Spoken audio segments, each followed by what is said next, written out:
Gabby, I love you.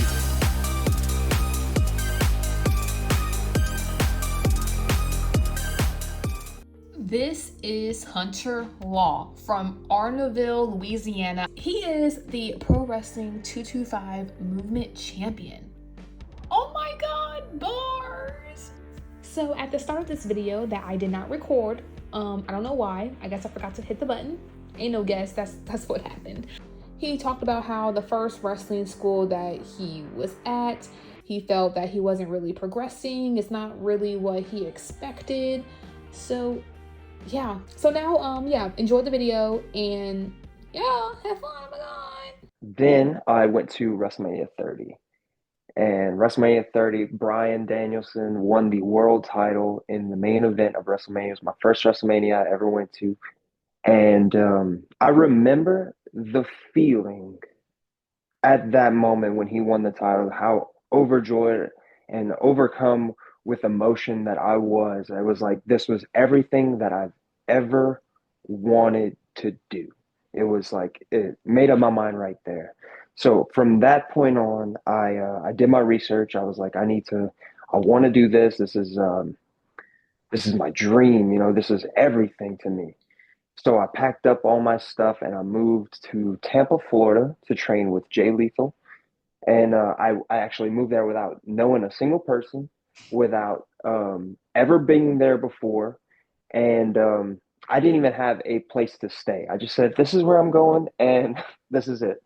So I just left and I was supposed to go. It was like a 4 month course. And I stayed there for 7 years. I would love to one day, move back. If I ever get picked up by anywhere or signed to anything, that's where I'm gonna have to end up moving. So you never know. I might end up back there, but I actually love living there. Um, but it's nice to be home right now. And how was training with Jay? The greatest thing ever. It was like everything that I ever wanted. It was like I'm learning.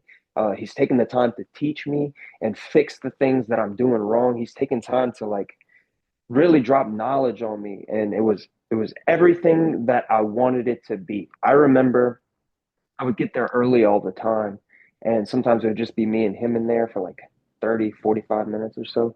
And he'd be like, just get in the ring with me. So I'd get in the ring with him. I didn't know how to do anything, okay? I didn't know how to do anything. All of a sudden, he's like, we're having a full blown wrestling match, and I don't know how to do anything. I'm just listening to him and doing what he's telling me to do. He's so good. It was blowing my mind. I was like, I want to be like this. I want to be this talented. Oh, you went to the school of your dreams. Yeah. It was cool. It was everything that I wanted it to be. So when you came back to Louisiana, like what made you come back? COVID, of course, was kind of throw a wrench into everyone's lives. So it did that to mine as well. And I went. I wasn't able to afford living there anymore. With the things that I was doing, the way where I was working, all that stuff, it just made it hard to kind of survive over there. So I had to come back, readjust, figure things out. And when I came back, it was much different place than when I left. The scene when I tried to start here was way different. There was maybe one, two shows every now and then, a month or so, um, and there wasn't a lot of people there. Um, but like looking at where it's grown and where it's gone and how much it's grown over the last, especially over the last 2 3 years, I'd say, at least from the time that I've been around, it's a night and day difference. Like it is incredible, and I'm so proud to be a part of this scene because of how well everything is going here. They got so many great wrestlers. They have so many great shows. The shows are just fantastic, and it's fun to be a part of. Maybe it was fate. You were supposed to leave and then come back when everything was booming in Louisiana. What the cool thing for me too is like now with helping out with the wrestling school, it's like we have a place that we've built where people can come and train. We welcome everyone.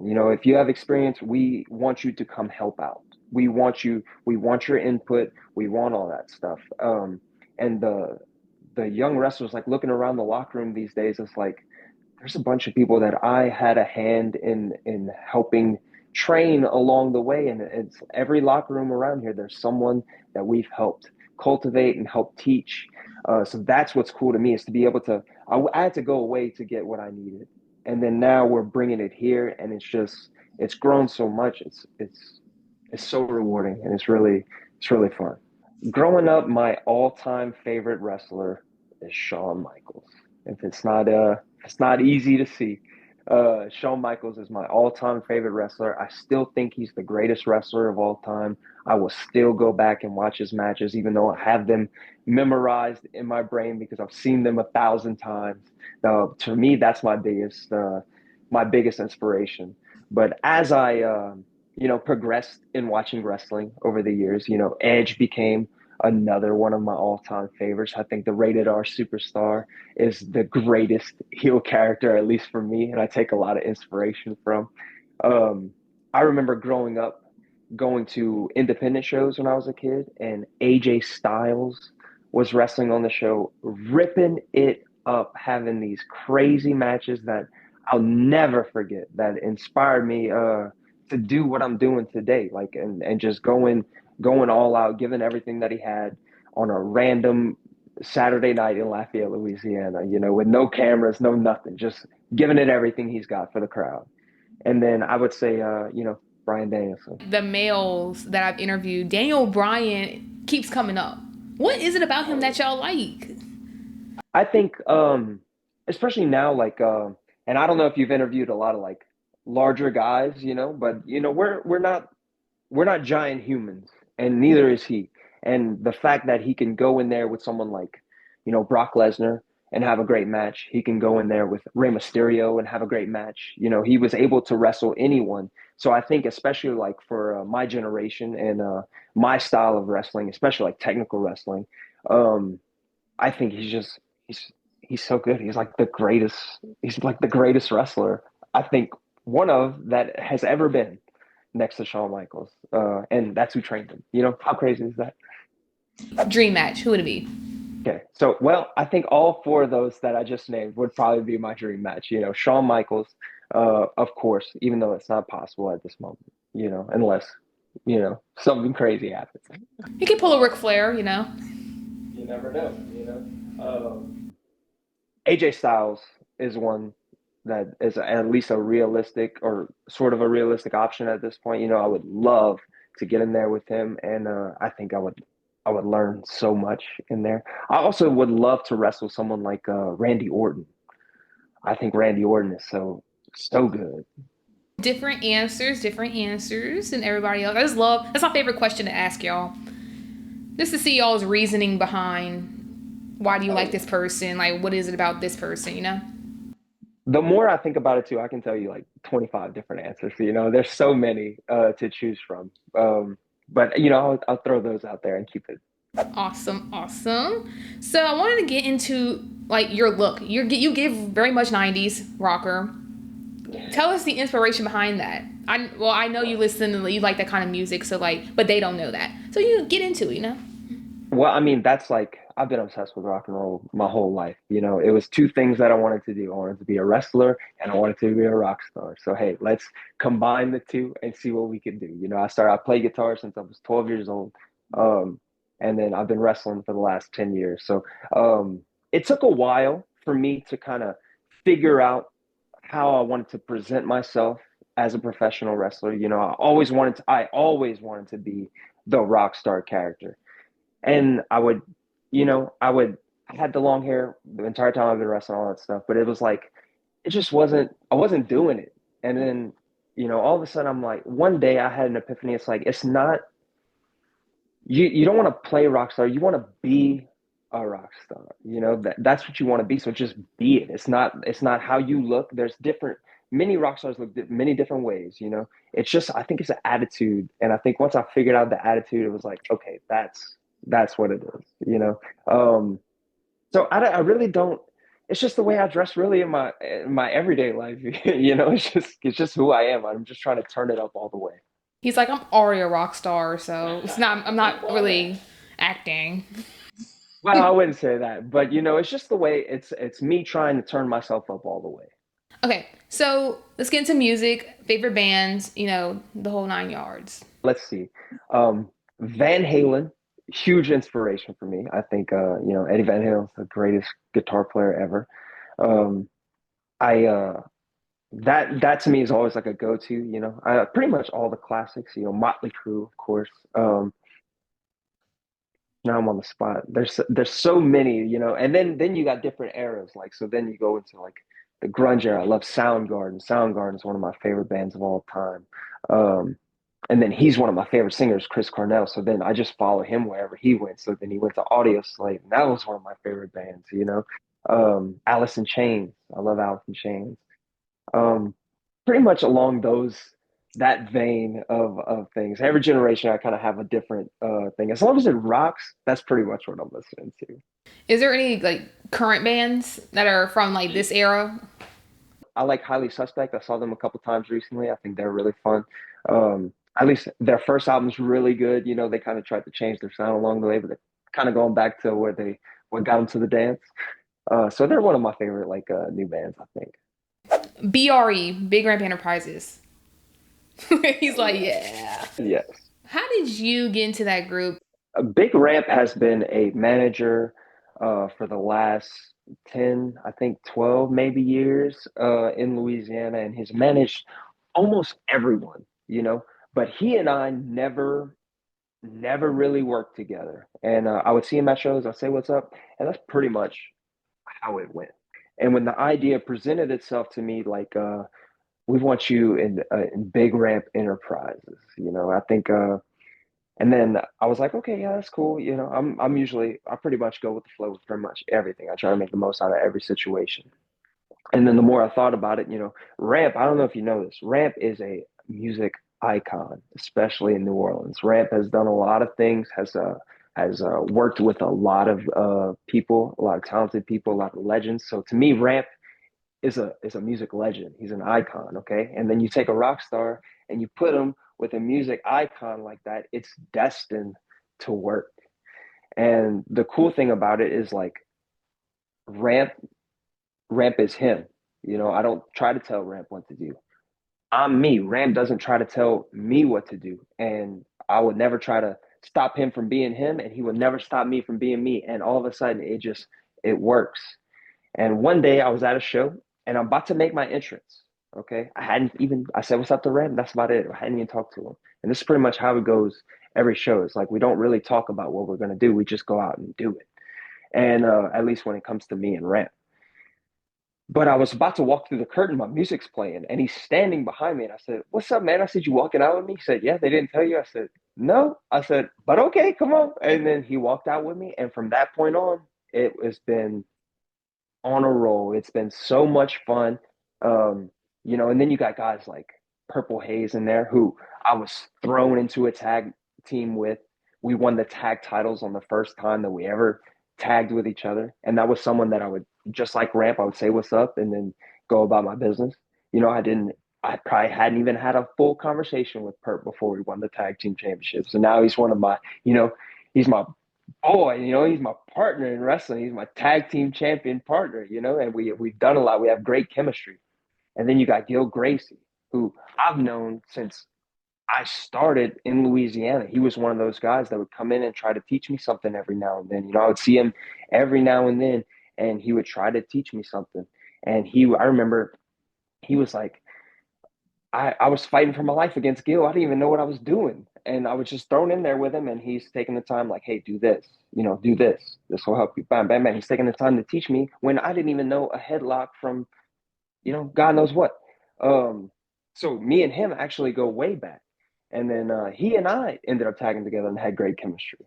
And then you got Ryan also. Ryan is he's the man. He's awesome. The name fits him. And I actually had a hand in helping train Ryan. So that's cool for me that he's a part of the group. He was actually in BRE before I was. He went on a little bit of an excursion. He's back.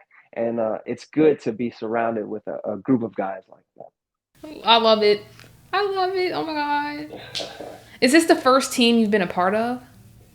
No, I've been this is my first I came up in Florida, like I said. I was in a group called OAO with some guys that started with me, Troy Hollywood, Snoop Strikes, Danny Vincent, and that was a great time for me. Those are my day ones. I got OAO tattooed on my wrist right here. It's our life motto. It's over all obstacles. What over all obstacles, we're gonna accomplish our goals. We're gonna chase that dream. We're gonna get it done.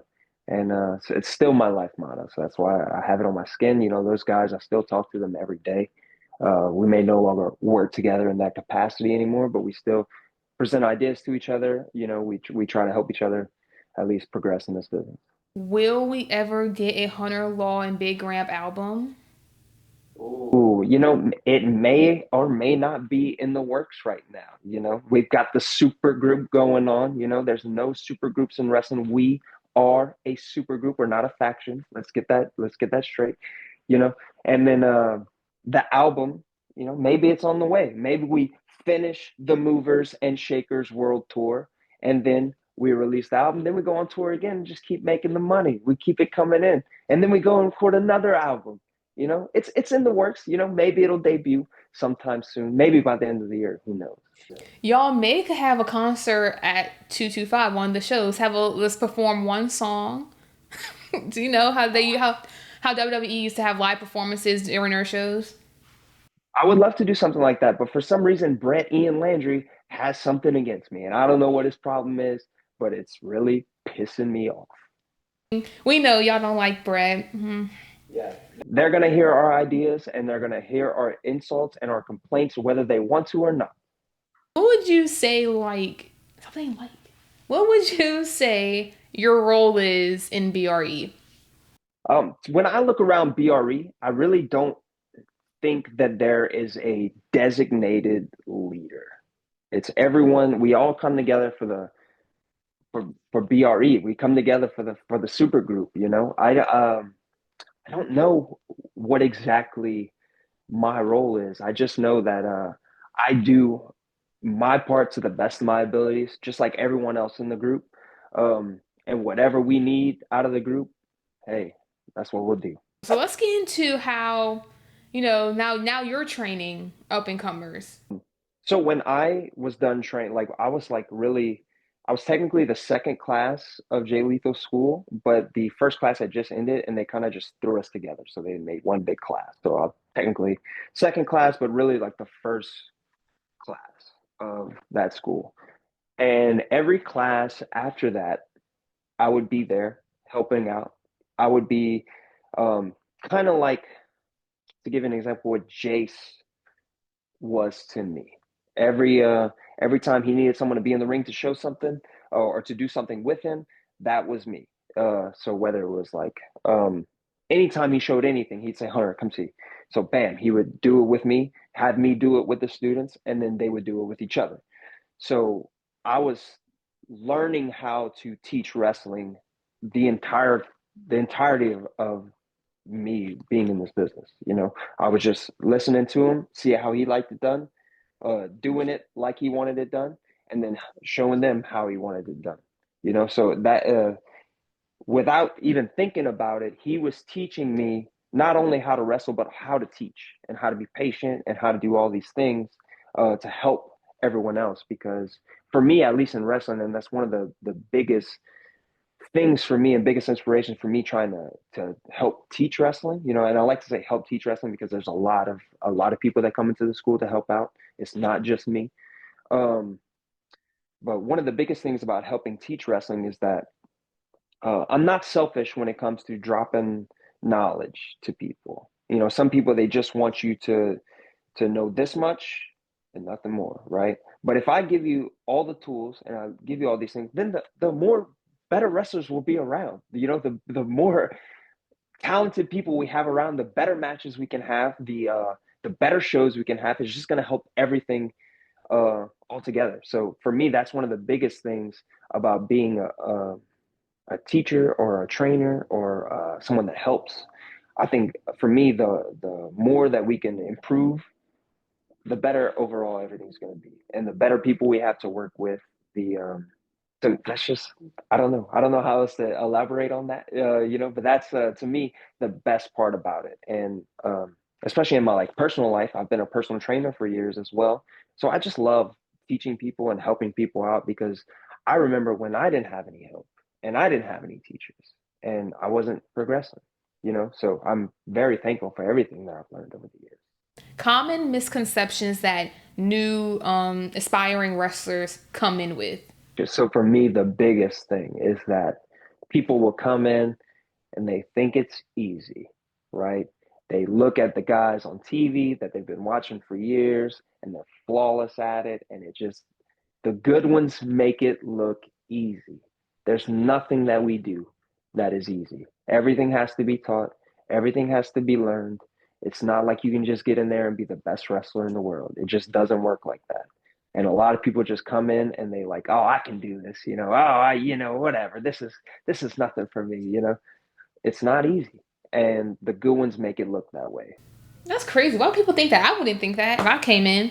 Well, a lot of people have these I don't know, big egos for no reason sometimes. And sometimes it takes something like doing this to kind of humble you and show you that you don't really know what you're doing or talking about, how hard the ring actually is. They don't realize that, everyone, they start to realize it's not like a trampoline, it really, everything hurts. And the ropes is a big one. A lot of people teaching the ropes, they'll hit the ropes and they have to stop and they're like grabbing their side, their back and stuff. And they're like, I didn't realize it was so tight and so rough. And it's like, yeah, it is what it is. That's, to me, that's what kind of like changes in their brain. You can see it happening in real time. They get in the ring, they're like, whoa, this feels different. Or they'll hit the ropes and like, oh, this is not what I thought it would be. I think that's a big thing. But everyone's different. I mean, the ropes do look soft. Like I wouldn't. You just blew my mind. I didn't think they would be rough. They look smooth and shiny. Like I'll tell you what, next 225 show, I'll show you how to run the ropes. oh God, God, guys. And then you tell me. Okay, I'll put on a hoodie and everything just to make it, make it feel better. Give you some padding. Yeah. So how long do people need to train before they can get in the ring? Everyone's different. We have people that have been trained for 6 months to a year that are getting ready to have their first match, and then you got people like Jay Smiles, who was ready to have his first match in 4 or 5 months, I think it was. When I had my first match, I trained for 4 months, and I had my first match, and I've been having matches ever since. Everyone's different. Everyone picks up differently. Everyone learns at a different pace. So I would say it takes like a good 6 months to a year. Some people take a little bit longer than that. But I really think once you start having matches, then you open the doors to a whole new learning experience. The fundamentals and stuff, it takes a while to get that down. So, but everyone's different. So what advice do you have for up and comers? I would say just make sure that this is what you want to do, because you're going to get what you put into it. If you take shortcuts, if you skip training, if you are not dedicated to it, you're not going to grow at the rate that you want to. I think the biggest thing is that if you're going to do it, you got to give it your all, no matter what you do in life. But if you're going to try wrestling, you're gonna have to dive in and give it everything you got. Otherwise, you're going to be the guy that wrestles, once every 3 months at a random show in a random match. But if you want to be a wrestler if you want to be a professional wrestler, professional is the key word. You've got to give it everything you got. Alrighty. Well, anything else that you would like to add? Anything else you would like people to know? I'm just wondering when you are going to come by to the school and when you are going to be a professional wrestler. I've seen you at these shows lurking around, getting your interviews and stuff, but, are we going to see you in the ring? No comment. Anyway, let's go. Will I see you at Power Up? I I don't think so. Depending on when this airs, some things are gonna come out about me in 225, and I may or may not be allowed back at this moment. Um, but we'll see. He did something bad. Well, things get a little carried away sometimes. Especially when you have power hungry general managers going around. But I'll just leave it at that. Depending on when this airs, you'll find out a few things about me, Gabby. They may try to smear my name. Okay, I don't know what 225 has um, in their brains, but some people got what was coming to them. Wait, what?